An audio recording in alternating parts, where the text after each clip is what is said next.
Hindi ka nainom ng gamot? Eh paano yan? Kung may nararamdaman ka, anong alam ko ng talaga lang po isip ko makapano. Grabe ang Hindi man ako natutulog. nagtatakig siya. Ginawa ko, Nanginginig ako ng yung tulog tamo ako na sa makapal, tamo. tinamong ko sa kanya. Supportan niyo po. Rich Falcon. Pakisuporta po. Falcon TV. Subscribe po natin, Kuya Rich Falcon. Rich Falcon TV, napakasipag po. And maasahan po talaga. One call away din po. Kalingap partner. Rich Falcon TV. Shout out. Makalingap. God bless.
Eh mga kalingap, bumili po tayo ulit ng tatlong simento, tapos nakachamba tayo. Yung mismong gawaan ng decorative blocks ay ito pala si Kuya yung gumagawa. Kuya, ano pangalan mo? Francisco Villarasa. Francisco Villarasa. Ayan si Francisco Villarasa. Inatid pa tayo hanggang dito talaga sa lugar nila Kuya Ruel. At ayan po yung ating mga binili. Ayan. Walo lang yun. Walo lang po yan na decorative blocks, pero talagang grabe naman. Ang effort ni Kuya Francisco Villarasa. Oh, yan o. Alala na ngayon sa. Nakala ko sana nasuot. Oo. Maraming salamat dito sa ating bagong kaibigan. Ayan, at kapag may mga pabahay po tayo o kaya may mga pabahay mga kasama natin dyan, ayan, ito po ang ating kukontakin, si Francisco Villarasa. Rasa. Ayan, anong tawag sa'yo, brother? Pag tinatawag ako, Kiko. Ayan, si Kiko. So ayan, may dala tayong mga materyales dahil bukas po ay gagawa tayo, papakinisan na natin yung kusina at saka yung CR nila Kuya Ruel. So, ito, may dala-dala tayo dito ng tatlong simento. Ayan, Thank you, Kuya. Thank you.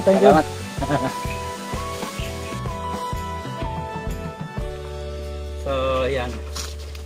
Mukhang wala pong tao. Ito po yung ilalagay natin, pinaka-ventilation ng CR at lababo. Ay, tama, CR at lababo. Mukhang walang tao, kaya kanina pa kami bumubusina, bukas naman ang bahay, pero walang lumalabas. Natin alam. Baka walang tao dyan sa bahay na yan. Tara, bukas eh.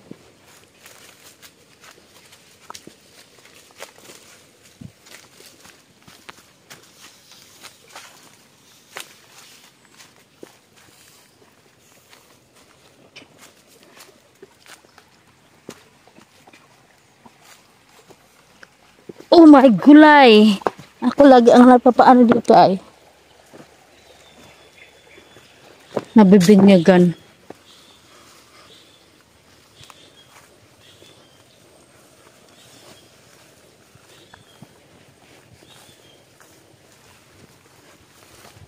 What?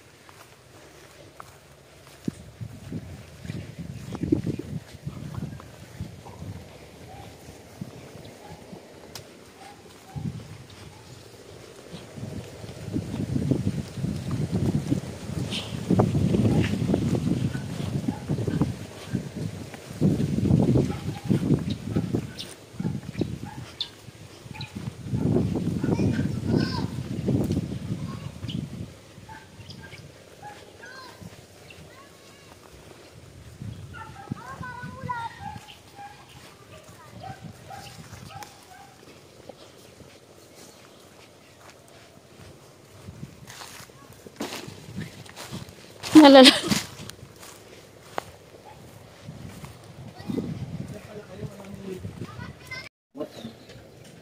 Hindi ka nainom ng gamot? Eh paano yan kung may nararamdaman ka nung anong Alam ko ng talaga lang po ito kung makapang walang tao dito eh. Oo nga, kanina pa kayong bubusina doon. Nagdating po kami alas 12:30 galing mag alas 3. Galing Ngayon lang kami dyan. Ngayon lang. Dahil nga mayroon ako doon 8 piraso yung binili kong ganyan o yung may May design design. na hollow blocks. Para kung gagawa si Joel bukas, may kasana yan hanggang CR. So, Yun kailangan na maingatan yan at mahal kaya yung isa. Blocks po ba yan? Ano? Yung decorative na hollow blocks yan, yung may design yan. Pangyan yan sa likod. Hanggang na pagkasabado, malakas po ba kayong ulan? Dito, malakas ang ulan ng Sabado.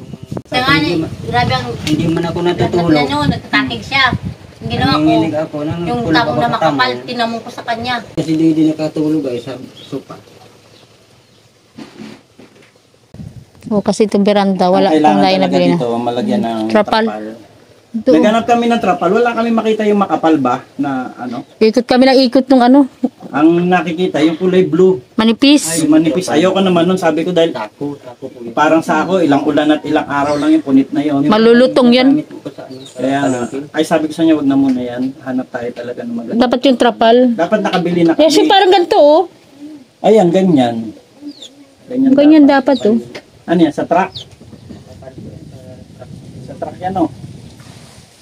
Ganyan dapat. Dapat maliliit lang. Hindi, yung sukat lang siya dito oh, para. Susukat lang siya dito. Para lang matakpan. Para pag uulan, bababa lang. Nung bagtas ng bagyo, naghanap kami, nag-ikot kami, wala kami nakita, puro sako. Sabi ko nga eh. Magpapasukat na sana ako, nung paghawak ko, sobrang nipis. Mm. Ay, sabi niya, wag na yan. Ilang ulan lang yan, rurupok na yan, rurupok, marupok. Sabi ko nga ni, hindi na kami nakakapunta, masakit yung kiti. Hindi na kami nagkakitaan araw-araw. Sabi ko, paano naman tayo? Wala na kami Hindi kayo nakakatinda ngayon. Hindi po kami nakakatinda. O, dahil may sakit si Kuya. Eh, lagi ako nakabante sa kanya. Kumusta na Kuya Ruel? Bumaba na yung lagnat mo? Wala ko ang pawis na malalamig matindi. Hindi nga po kung makapagaan sa tubig. Dahil kapag nasa lubong po yung lamig na naglalabas ng tubig, babalik yung sakit. Nanginginig ka. Sobrang po, nginig. Bigla nung Biyernes. Alam mo, may isang linggo na. Kaya isip ko nga po yung pagtanim ko ng hindi ko na gawa. Yung sa akin, natubo na lahat eh. Alam, Nagtanim ako ng okra at saka yung 1 linggo kami hindi nakapunta dito dahil syempre nag-aantay din kami ng ng budget. Inantay ko pa yung sweldo namin sa yung revenue para kahit papaano ay makabili ng gamit. So yan, yung binili namin ng gamit ngayon. Kaya medyo wala ko nga po, nandun kami kayo sa sa hindi gumawa. ako sumama. Hindi kami na sumama. At sabi ko nga, kailangan ko na matapos ito. Kasi hindi rin ako makakonsentrate. Hindi rin ako makakonsentrate sa mga bagong ginagawa ko. Nag-aalala ako dito sa inyo. Eh, mabuti nag-contact si Joel. Sabi ko, sige, pumasok ka bukas. Dumiretso ka na dito. Tapusin yung dapat tapusin. Ang problema pala, may sakit ka. Walang mag-ahalo. Sabi ko nga po, nung isang araw, kung magpunta po kayo dito, hindi ako makatulong talaga. So tama lang din Buti pala nga, yung nakatuupo na siya ngayon. tama lang din pala yung Tapos time lang na talaga hindi kami nakapunta dahil nakapahinga ka ng konti. So, yan. Kung nagpunta po kayo ng Sabado, hindi ko dyan. Gusto ko nga dito ako naghihiga Mm. Kaya ako maghiga doon. Hindi man ako nakatutulog. Magwalang Nangangalumata ka na nga, oh. Kailangan salita. Buti nakapagpagupit ka. Kanina po pag galing sa SM, Mm. punta kami sa palengke. Naglakad lang nga po kami galing SM hanggang Ano ginawa niyo doon? Elevated Plaza. SM. Ay, yung graduation Doon po nila. ang graduation, doon po Ah, tinuloy. doon ginawa ang graduation. Ayos. At least nakagraduate na si Dudoy. Eh, itong mga dalaginding mo, Ay, iwan po sila dito. hindi ibig sabihin, ano yan, Walang recognition. hindi pa sila graduation. At hindi, Ah, anong grade ka na, Arlene? 8 po. Grade 8? Apo. Ah, matagal pa. 2 taon. Grade 10. Grade 10 ang graduation niya. Ibig Ah, sabihin grade yung 12. nag-graduation sa ano? Hindi, moving up nga silang grade 10. May moving up. Ah, grade 10, no? Moving up. Tapos grade 12. Mm. Ay, yan lang. Birthday ko, lahat yung mga anak ko umuwi. Ay, oo nga, no? Kailan pa yun? Sa Yung Lunes. 20. Umpit sa 20, yung Lunes. Noong Lunes? Opo. nag-uwi lahat. Pumunta Saan ako ba tayo kay nun? Lisel. Ay, di masaya kayo dito. Opo, umuwi si Lisel. pala. Hindi naman si Perly. Ah, di nandito si Lisel. Nakita Hindi na niya naman to. si Ronel. Ah, hindi, Ah, si sabi. Lauren. Umuwi naman sila lahat dito, kaya puno kami sa taas. Oo, talaga. Ano sabi ni Lisel? Sabi niya, naging naman ng sorry kay Papa dito, tapos hindi din sorry sa akin. Ay, di maganda. Sabi niya, sorry ma, kaya hindi ko akalain na mangyari sa akin. O ngayon, may bahay na kayo kamo bago. Sabi niya, nagbigay din ng sorry kay Papa niya kasi unang-una, hindi kami makakapunta ng Surigao kundi dahil sa kanya. Tinaboy kami, tapos pag alis namin, papunta namin sa Surigao, nag-asawa sila sabay. Oo nga. Para lang umalis na kayo. Di, ang saya-saya niyo pala dito. May handa ka. O, sila po nagkaranda. Ah, sila nagdala ng handa. Opo, sila Pati po si Lawrence nagdala. nandito. Opo. Pinila niya ako ni Lauren ng dalawang Si Lisel, kilo. yung asawa niya, kasama. Sama po. O di tamang-tama lang pala na malaki na yung bahay mo. Nagkasya kayo lahat dito. Nagkasya kami isang araw, isang gabi sila sa taas. Ah, talaga, dyan sila kami sa natulog. taas. Pati yung mga anak nila, Opo. anak ni Lawrence. Mga anak. Isa naman lang anak ni Lauren. Hindi si Perly. Si Perle, si Lisel, na nakuna. Nakunan si Lisel no? Eh di masaya pala kayo. Basta naiya ako ng birthday ko. Kahit Okay na rin yun, hindi kami nakapunta kasi maganda yun kasi family bonding. At least yung bonding ng family ninyo, so okay na kayo ng mga anak mo. Wala na kayong... nag-live si Lisel, sabi, ma, anong masabi mo na dumating kami dito sa inyo? Ah, talaga? Sabi ko, kahit wala kayong pera na binibigay sa akin kasi alam ko naman hirap tayo, basta nakita ko kayo lahat. Ayun. Ayan talagang kasiyahan ng magulang. Pag nakita niya yung kanyang mga anak, di ba? Masaya na ako sa kanila. Tapos nakita mo yung mga anak mo malalakas, walang problema. Sila sa Ang masama, si Kuya Ruel nagkasakit. Bigla nga po ako, bigla. Ayun, yun lang. Pero di bale, si Lord ang magpapagaling sa'yo. At si Lord ang bahala dyan at hindi ka naman pababayaan ng Panginoon. Alam din ni Lord yung puso mo ay.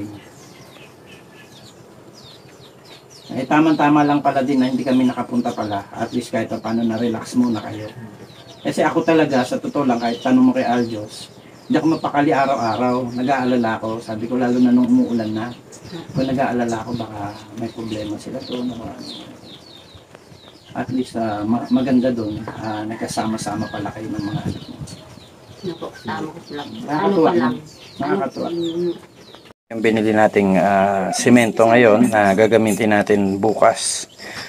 At dito natin yan kila Kuya Rowel. At ayun po yung ating mga hollow blocks na gagamitin. Wow, daming saging oh. Ito po yung binili natin na decorative blocks. At panlagay natin dyan sa ibabaw ng lababo. Yan po. Oh. Tapos yung mga hollow blocks natin na gagamitin pa rin natin po yan dyan sa ating lababo dito kila Kuya Ruel. So, bumili lang po muna kami ng mga gamit kasi nga po ay wala na tayong gamit na gagamitin. Kaya nabili tayo ng 3 hollow blocks. At saka itong mga decorative blocks para po dyan sa CR at sa lababo. So ayan mga kalingap. Konting-konti na lang po at matatapos na tayo. Pasensya na kayo kung medyo natagalan po kayo sa ating upload dito kila Kuya Ruel. Dahil nga po unang-una ay si Kuya Ruel po ay nagkasakit. At si Ate Helen ay nag-aasikaso kay Kuya Rowel. Hindi po siya talaga makakatrabaho. Pero tignan nyo po yung kanilang nalinis dito. Malawak na po itong kanilang nalinis. Kaya lang sa sitwasyon ni Kuya Ruel ngayon na talagang tingin ko ay hinang-hina pa ang katawan. Ayan po yung kanyang nalinis, oh, malawak na. At ito yung kanyang mga tanim, kalabasa, may mga bunga na po yan.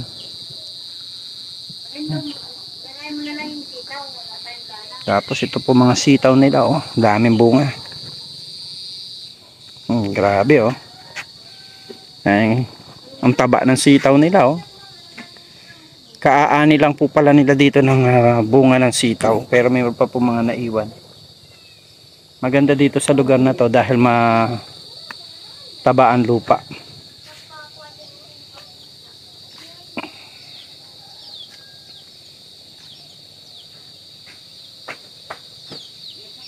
So ayan po mga kalingap, maraming salamat po sa inyong patuloy na pagsubaybay sa ating mga vlogs. At ayan, muli nasilip natin ang kagandahan ng bahay nila Kuya Ruel. Ayan po ang kanilang bahay, napakaganda. Napakaganda, napakapreskong tignan. Kaya lang nga po ay may mga ilang kailangan pa rin pong ayusin dyan. So ayan po, maraming salamat at sana po ay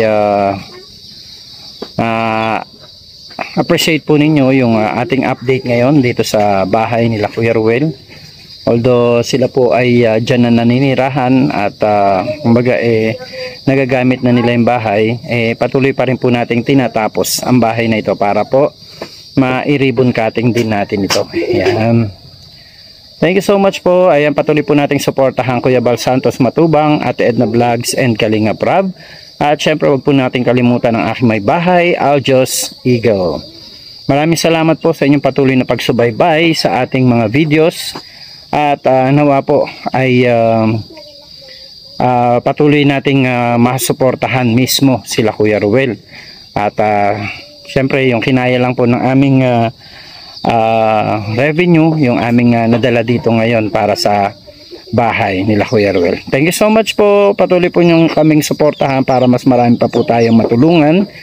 Ay maraming pong salamat sa inyo. At lalo na ngayon ay concentrate na tayo sa pagtulong dahil nga po pansamantala ay si Kuya Bal ay nagbigay ng order na kanya-kanyang lakad muna po tayo. Kaya ayan, ginagawa lamang po natin ang ating trabaho at abangan niyo po ang aming mga vlog sa iba pang mga lugar at mga beneficiary na tinuro sa atin para puntahan natin. Kaya maraming pong salamat, magandang buhay and God bless po.